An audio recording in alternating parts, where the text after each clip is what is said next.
to follow Jesus. Decided to follow Jesus. Decided to follow Jesus. Turning back, no turning. Shalom, selamat pagi. Kembali kita berjumpa di Mimbar Pagi GBI Host. Kita akan mendengarkan renungan pagi dari kebenaran firman Tuhan sebelum kita melakukan setiap aktivitas dan tanggung jawab yang dipercayakan kepada kita. Mari kita baca Alkitab kita. Kita sampai di dalam pendalaman dari pasal 2 ayat yang pertama sampai ayat yang ke-12. Demikian firman Tuhan dengan perikop Lembaga Alkitab Indonesia, perkawinan di Kana. Pada hari ketiga ada perkawinan di Kana yang di Galilea, dan ibu Yesus ada di situ. Yesus dan murid-muridnya diundang juga ke perkawinan itu. Ketika mereka kekurangan anggur, ibu Yesus berkata kepadanya, mereka kehabisan anggur. Kata Yesus kepadanya, mau apakah engkau daripadaku ibu, saatku belum tiba? Tetapi ibu Yesus berkata kepada pelayan-pelayan, apa yang dikatakan kepadamu, buatlah itu. Di situ ada 6 tempayan yang disediakan untuk pembasuhan menurut adat orang Yahudi, masing-masing isinya 2-3 buyung. Yesus berkata kepada pelayan-pelayan itu, isilah tempayan-tempayan itu penuh dengan air, dan mereka pun mengisinya sampai penuh. Lalu kata Yesus kepada mereka, sekarang cedoklah dan bawalah kepada pemimpin pesta. Lalu mereka pun membawanya. Setelah pemimpin pesta itu mengecap air yang telah menjadi anggur itu, dan ia tidak tahu dari mana datangnya, tetapi pelayan-pelayan yang mencedok air itu mengetahuinya. Ia memanggil mereka mempelai laki-laki dan berkata kepadanya, setiap orang menghidangkan anggur yang baik dahulu, dan sesudah orang puas minum, barulah yang kurang baik. Akan tetapi engkau menyimpan anggur yang baik sampai sekarang. Hal itu dibuat Yesus di Kana yang di Galilea sebagai yang pertama dari tanda-tandanya, dan dengan itu ia telah menyatakan kemuliaannya, dan murid-muridnya percaya kepadanya. Sesudah itu Yesus pergi ke Kapernaum bersama dengan ibunya dan saudara-saudaranya dan murid-muridnya, dan mereka tinggal di situ hanya beberapa hari saja. Mari kita berdoa. Kami bersyukur Tuhan Yesus, Kau telah menyertai kami tidur sepanjang malam untuk memulihkan tenaga kami, dan kami boleh bangun oleh karena anugerah, belas kasihan dan kemurahan Tuhan yang terus menyertai kehidupan kami. Sebelum kami melakukan aktivitas kami Tuhan, rutinitas kami, bila kiranya kami boleh merenungkan kebenaran firman Tuhan dari Injil Yohanes pasal yang kedua. Roh Kudus memberikan pemahaman kepada hamba-Mu yang menyampaikan dan semua yang mendengar dan melihat video ini, untuk sama-sama dibuat mengerti dan diberkati, dan kami boleh menarik satu kesimpulan untuk kami hidupi di dalam kehidupan kami. Memberkati hamba-Mu, berkati semua jemaat, bahkan pemirsa atau penonton YouTube channel ini Tuhan, untuk sehingga mereka boleh diberkati dan berjumpa dengan Tuhan melalui perenungan kebenaran firman Tuhan ini. Kami menyerahkan semuanya ke dalam terkasih-Mu, di dalam Tuhan Yesus kami berdoa, haleluya, amin. Saudara-saudara yang terkasih, kita sampai ke dalam pasal yang kedua. Setelah Injil Yohanes, Rasul Yohanes menjelaskan tentang prolog siapa itu Yesus Kristus. Yang kedua, Yohanes juga mencatat tentang Rasul Yohanes mencatat tentang Yohanes Pembaptis, sang pembuka jalan Tuhan, yang dikatakan di dalam kitab Yesaya meluruskan untuk memberitakan jalan Tuhan, untuk memperkenalkan Yesus Kristus Tuhan itu. Dan juga yang ketiga adalah Yesus Kristus yang akan membawa berita tentang kerajaan surga tersebut. Kita sudah melihat itu di pasal 1. Nah, di pasal yang kedua, di sini ada di pesta. Disinilah pertama kali Yesus Kristus tampil di publik untuk melayani di dalam kitab Injil Yohanes. Bahwa ini adalah mukjizat yang pertama yang dicatat di dalam Injil Yohanes. Saudara-saudara yang terkasih, di dalam perikop pasal yang kedua ini ada beberapa poin penting. Paling tidak ada 2 poin penting nanti yang akan saya angkat untuk kita renungkan di dalam kehidupan iman percaya kita ketika berjalan bersama dengan Kristus Yesus. Konteks dalam pasal 2 ini ada satu kejadian di dalam pesta. Di dalam pesta itu dihadiri ada Yesus dan murid-muridnya. yang diundang, dan di situ ada ibunya dan ada pelayan-pelayan, ada pemimpin pesta, dan yang tentunya ada mempelai dan juga keluarga yang mengadakan pesta tersebut. Saudara-saudara yang terkasih, di sini ada satu masalah di dalam pesta ini.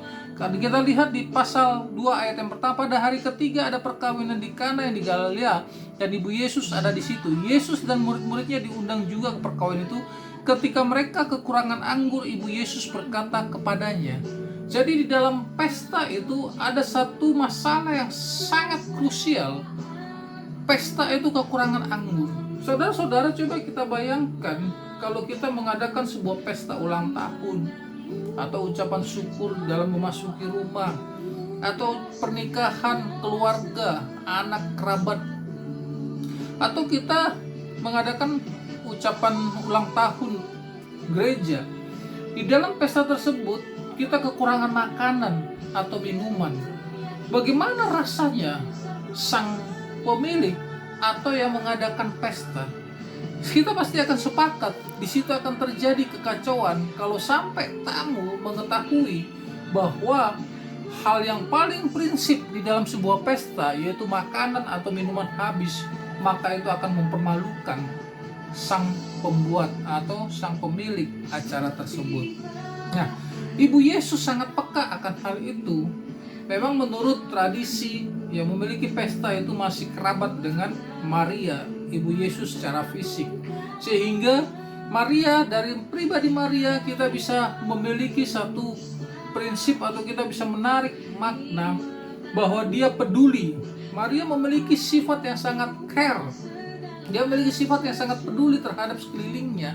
Dia tidak mau orang yang ada di sekelilingnya mengalami dipermalukan oleh karena situasi pesta tersebut. Tetapi di dalam care-nya itu dia tidak mengetahui, karena kepeduliannya itu dia bertindak memerintah kepada Yesus Kristus. Di ayat yang keempat, ketika mereka kekurangan anggur, ibu Yesus berkata kepadanya. Kepada siapa? Ibu Yesus berkata kepada Yesus, mereka kehabisan anggur. Jadi Maria berkata kepada Yesus, mereka kehabisan anggur. Lalu jawab Yesus, ayat 4, kata Yesus kepadanya, mau apakah engkau daripadaku, ibu, saatku belum tiba? Saudara-saudara terkasih, perlu kita garis bawahi di sini. Lembaga Alkitab Indonesia menerjemahkan mau apakah engkau, ibu, sangat sopan. Tetapi bahasa aslinya di dalam teks Yunaninya sebenarnya Yesus berkata, mau apa engkau denganku, hai wanita, begitu. Di sini ada sebenarnya Maria dengan care-nya berusaha memerintahkan Yesus. Dia lupa Yesus yang adalah anaknya itu adalah Allah yang menjadi manusia. Sehingga dia mencoba menempatkan dirinya melebih. Maria memposisikan diri mengatasi atau otoritasnya lebih tinggi daripada Yesus Kristus yang adalah Allah itu sendiri. Sehingga Yesus sebenarnya di sini berkata sangat keras kepada Maria dalam konteks situasi itu, bahwa engkau manusia tidak bisa memerintah aku yang adalah Allah, begitu. Tetapi Yesus di dalam konteks itu maka dikatakan waktuku belum tiba, saatku belum tiba.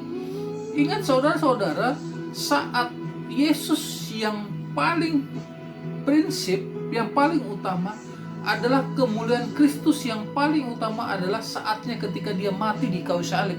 Itulah kemuliaan yang sesungguhnya di dalam pelayanannya di dunia ini.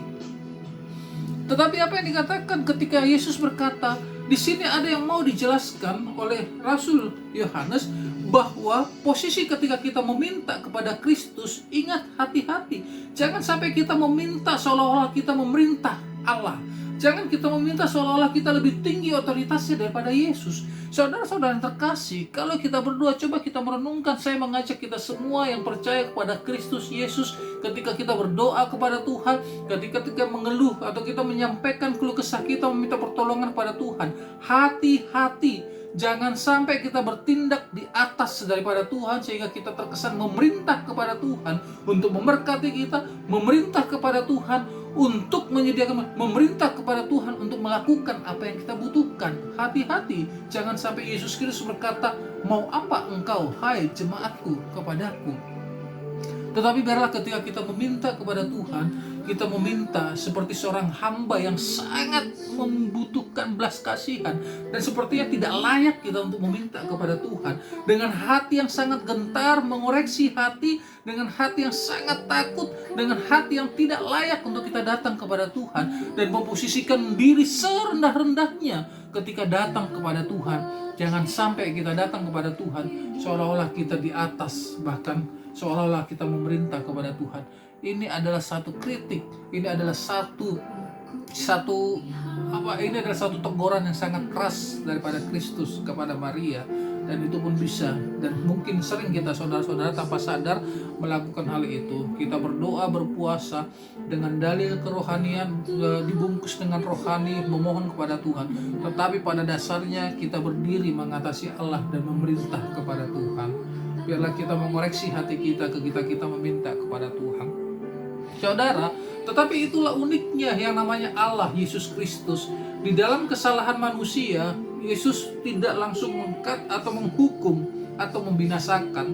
Tetapi terkadang memang Yesus, dan sering di Alkitab, kesalahan manusia itu Yesus masuk ke dalamnya untuk merubah.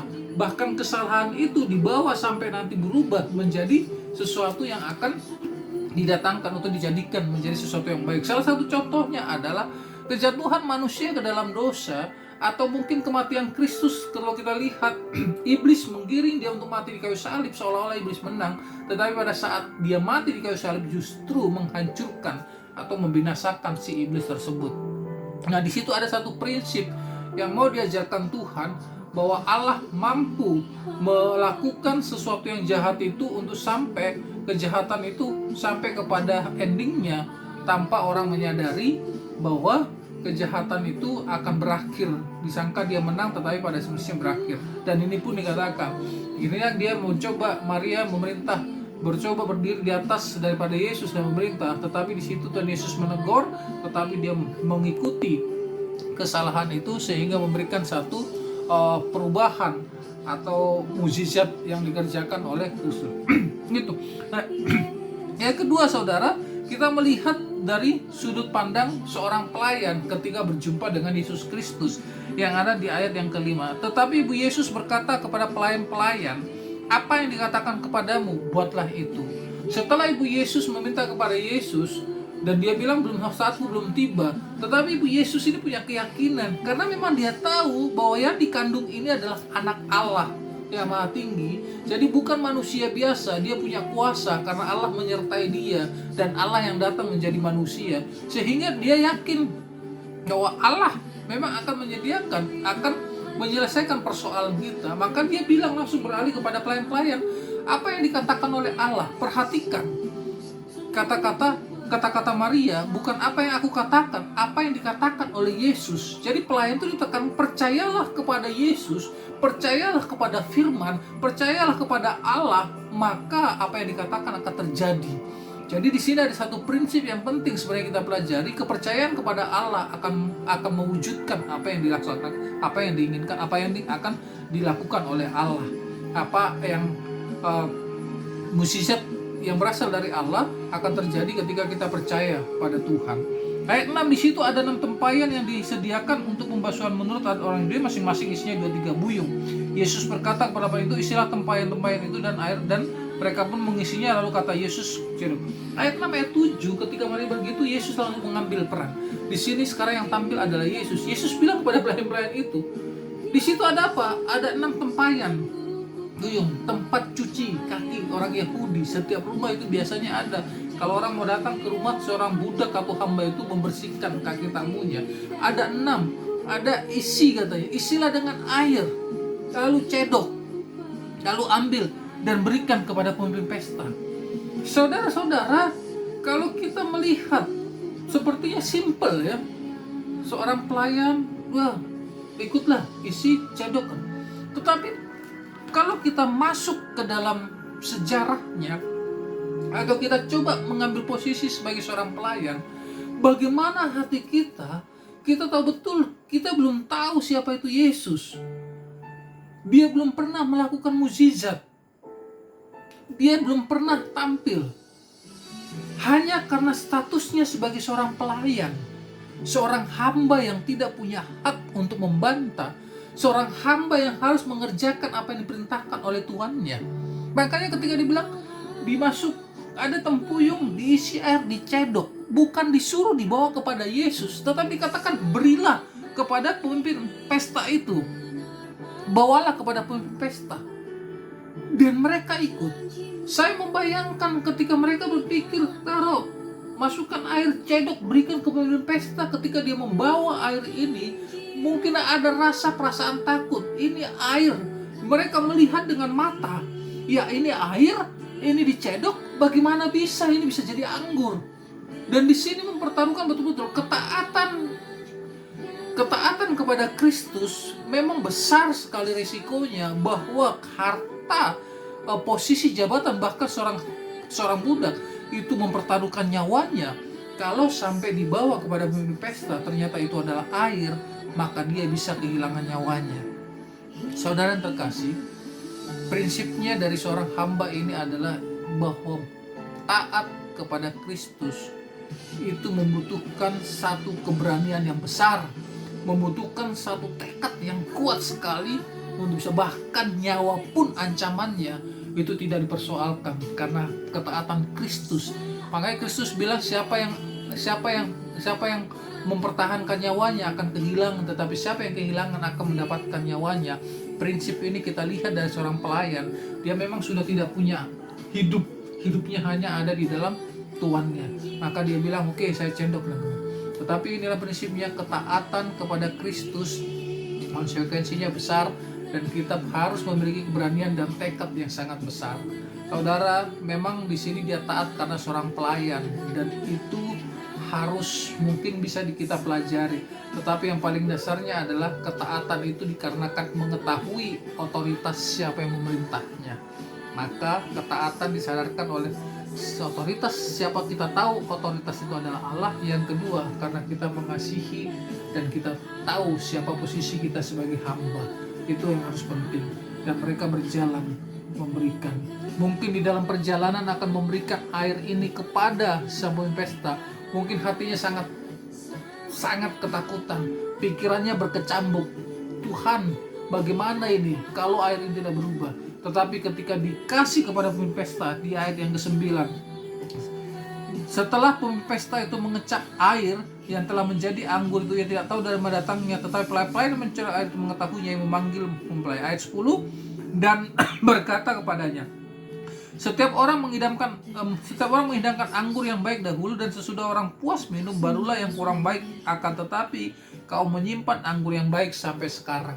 Saudara-saudara terkasih, lihat, air putih, air yang dibawa kepada pemimpin pesta yang dicedok, waktu diminum, pemimpin pesta bilang ini rasanya anggur. Prinsip poin yang paling penting di sini, saudara-saudara, ketaatan yang sungguh-sungguh didasarkan oleh karena perintah Allah, sekalipun konsekuensinya besar resikonya, tetapi ingat, sepersekian detik mukjizat itu bisa terjadi. Jadi maksudnya apa? Sepersekian detik pertolongan Allah itu bisa terjadi di dalam situasi yang sangat berat ketika kita mempertahankan hidup kita taat di dalam Kristus Yesus. Seperti seorang hamba-hamba ini ketika dalam pelayan. Saudara, poin yang ketiga yang kita lihat di sini ketika dalam konteks pelayan mencicipi itu, ingat, di dalam Kristus sesuatu yang tidak berguna akan menjadi yang berguna. Terus di dalam Kristus, ketika kita berjalan dalam Kristus, yang biasanya kalau kita baca di sini kan biasa pesta di situ yang baik dulu dikasih, kalau orang udah puas baik dikasih yang tidak baik. Jadi yang baik berproses ke tidak yang baik. Sedangkan kalau di dalam Kristus yang baik berproses akan semakin baik. Progres peningkatannya dari baik kepada baik, itu yang ada di dalam Kristus. Dari saudara-saudara ada 3 poin. Yang pertama dari Maria, ingat ketika kita belajar, kalau kita berdoa kepada Tuhan, renungkan baik-baik, koreksi hatimu, jangan sampai posisi kita di atas Tuhan dan memerintah kepada Allah. Dalam prinsip yang kedua dari pelayan-pelayan, wah, ingat, ketaatan kepada otoritas sekalipun besar resikonya, bahkan ada potensi kehilangan nyawa, kalau kita tahu bahwa yang memerintah adalah Yesus sang juru selamat yang punya kehidupan itu, maka kita akan melakukannya karena yang kita lakukan didasarkan pengenalan akan Allah. Dan yang ketiga, dari sudut pandang seorang pemimpin pesta, ingat, di dalam Kristus, kebaikan yang kita dapatkan bersama Kristus akan terus meningkatkan kebaikan bagi diri kita, bagi di lingkungan kita, dan tentunya semuanya seperti yang dikatakan di ayat 11, hal itu dibuat Yesus untuk apa? Untuk kemuliaannya. Jadi ketiga hal ini ketika dikerjakan tujuannya hanya satu, mempermuliakan nama Tuhan. Biarlah kiranya kebenaran firman Tuhan ini membuat kita merenungkan ketika kita berdoa, ingat Tuhan, dengan hati yang gentar, jangan sampai Tuhan, aku di atas Engkau, tetapi dengan tidak layak memohon pada Tuhan. Tuhan, berikan aku keberanian untuk tekad, keberanian untuk taat terus apapun resikonya bersama dengan Kristus. Dan yang ketiga, biarlah kebaikan yang Tuhan berikan kepadaku untuk terus aku tingkatkan untuk bisa dinikmati oleh orang-orang di sekitarku. Biarlah kiranya kebenaran firman Tuhan ini boleh kita tanam dalam hati kita renungkan dan kita lakukan di dalam kehidupan kita. Mari kita berdoa.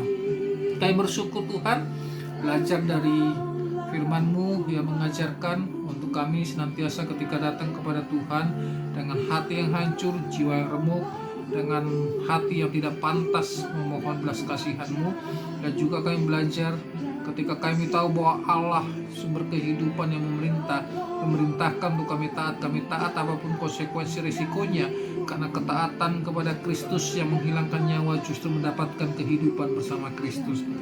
Biarlah juga Tuhan, kami yakin pengorbanan-Mu di kayu salib yang memberikan kebaikan kehidupan kepada kami, itu yang akan kami terus kembangkan di dalam kehidupan ini untuk melakukan kebaikan bagi sesama, bagi diri, dan tentunya semuanya kami kerjakan untuk kemuliaan nama Tuhan Yesus Kristus. Terima kasih.